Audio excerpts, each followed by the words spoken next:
안녕하십니까. 반갑습니다. 여기에서 읽어드리는 글은 자서전 쓰기 강사인 제가 쓴 저의 자서전입니다.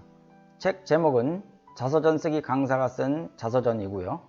제가 살아온 이야기를 담은 책입니다. 이 글을 읽어드리는 데는 이유가 있습니다.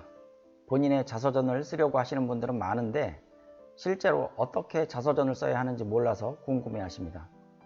그래서 자서전 쓰기 강사인 제가 쓴 자서전을 소개해드리면 많은 분들에게 참고가 될 것이라고 생각합니다. 글쓰기에 정답은 없습니다만 제가 쓴 자서전을 함께 읽어보시면서 여러분 자신의 자서전을 기획해 보시면 좋겠습니다. 그러면 이제 자서전의 세계로 여러분을 안내합니다. 재미있게 시청하시기 바랍니다. 이것도 글이니?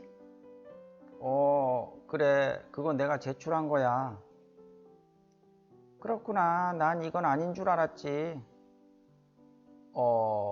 그거 이번에 내가 투고한 글이야. 어휴, 오해할 뻔했어. 난 또 이것도 글이라고 쓴 거냐고 물어보는 줄 알았지. 아니야. 원고가 여기에 있길래 이것도 제출한 원고인지 물어본 거야. 흐흐, 내가 오해한 거구나. 도서부에서 함께 활동하는 친구들은 모두 성격이 원만했다. 그래서 그들과 비교적 사이좋게 지냈고 남녀공학인 고등학교라서 서클 역시 남학생과 여학생이 함께 어우러져 활동했다. 도서부는 한 학년에 남학생 3명과 여학생 3명으로 구성되어 있었다.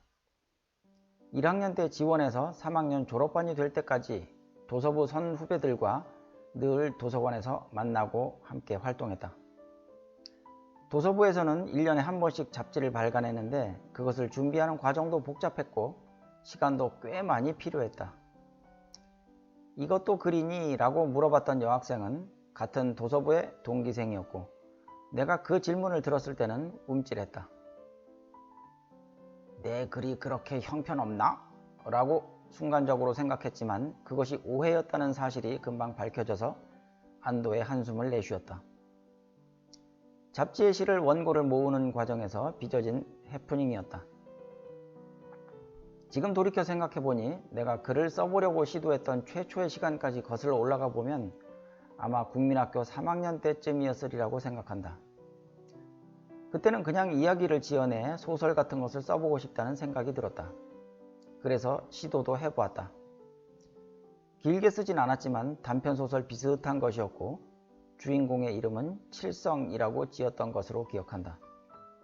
내용까지는 기억나지 않고 그냥 노트에 조금 적어본 것이 전부였다. 중학교에 올라간 후에는 교회에서 문학의 밤 행사를 했는데 그때 내가 쓴 글을 직접 낭독했다. 그리고 그런 기회가 중학교 졸업 전까지 몇 번 있었다. 이러한 활동은 내가 중학교 시절에 가장 좋아했던 과목이 국어였다는 사실과 무관하지 않다. 이때는 전 과목 중에서 국어, 영어, 수학을 가장 좋아하면서 가장 잘하는 과목이었으니 학업에 대한 열의도 충만하던 시기였다. 심지어는 2학년 때 2학년 전교생이 700명이었는데 3과목만 치르는 원래고사에서 전교 2등을 한 적도 있었다. 이 성적이 내가 받아본 것 중에는 최고였다. 전 과목 중에서 국어를 가장 좋아했기 때문에 그 시간이 항상 즐거웠고 행복했다. 지금 알고 있는 국문법 지식도 중학교 국어 시간에 대부분 배운 것들이었다. 대학교에 들어가서는 글을 발표할 기회가 더 많아졌다. 교회에서 발행하는 잡지도 있었고 학교에서 발행하는 한글 영자 신문도 있었다. 이런 기회를 충분히 활용해서 기회가 있을 때마다 투고했고 내 글이 활자화되는 것을 보는 기쁨도 누릴 수 있었다. 특히 학교의 영자신문에 투고했을 때는 기분이 좀 달랐다. 뭔가 큰 건을 하나 해냈다는 성취감도 맛볼 수 있었다. 군대에 가서는 일기를 계속 썼는데 군에서는 보안과 관련된 내용은 쓸 수 없기에 그냥 신변 잡기나 단상 같은 것을 기록하는 정도였다. 군에서도 일기 쓰기를 멈출 수 없었던 것은 이미 대학교 1, 2학년 때 일기의 매력에 푹 빠져서 일기 쓰기가 습관이 되어버린 후였기 때문이다. 대학원 시절엔 책 쓰기에 도전했고 결국 보잘것없지만 책이라는 형태를 갖춘 얇은 소책자를 만드는 수준에까지 이르렀다. 26세의 비망록이라는 책과 26세의 명상록이라는 얄팍한 소책자를 제작했다. 이윽고 결혼식 당일에는 하객들에게 젊은 지성의 명상이라는 소책자를 나누어 드렸는데, 이것은 새로 쓴 책이 아니라 26세의 비망록과 26세의 명상록을 합해 한 권의 책자로 합본 제작한 것이었다.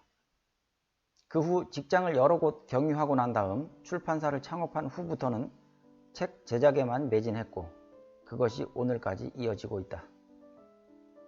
남이 쓴 원고를 책으로 제작하는 것도 상당히 매력 있는 일이지만, 특히 내가 쓴 원고를 가지고 책을 만들 때는 더없이 큰 기쁨과 보람을 느낀다. 어쩌면 나는 출판인이 되기 위한 수순을 따라가며 살아온 것이 아닌가 생각한다. 과거의 전력을 순서대로 정리해보니 그런 생각이 든다. 출판이라는 것이 내게는 천직이라는 말인가? 다른 직장을 전전하며 먼 길을 돌아왔으나 결국 나는 현재 출판인의 모습으로 살아가고 있다. 이런 것을 운명이라고 해야 하나? 내가 만든 길인가? 아니면 신께서 만들어주신 길을 따라온 것인가? 국민학교 2학년 때쯤이었던 것으로 기억한다. 꿈을 꾸었는데 꿈속에서 나는 우리 동네 익숙한 거리를 걷고 있었다. 그런데 하늘에서 단단한 줄이 내려오더니 내 몸을 감싸는 것이 아닌가. 놀라서 당황해하고 있는데 순식간에 내 몸은 공중에 떠 있었다. 그리고는 아래를 내려다보니 하늘로 올라가고 있는 나를 길에 있던 사람들이 쳐다보고 있었다. 그 꿈은 거기에서 끝났다. 그 줄은 하나님께로부터 내려온 것이라고 직감적으로 알 수 있었다. 그리고 중학생이 되었을 때 교회 수련회에 가서 하나님을 영접한 이후로 난 철저한 크리스찬이 되었다. 나는 확신한다. 내 인생에서 하나님은 길을 이끄셨고 나는 그곳에 내 길을 만들었다고. 내가 만든 길이지만 그 길은 하나님께서 이끄신 길이었다고. 네, 오늘 영상 재미있었나요? 글 내용에 공감하셨다면 구독과 좋아요를 눌러주시면 감사하겠습니다. 저는 다음 영상에서 또 찾아뵙겠습니다. 감사합니다.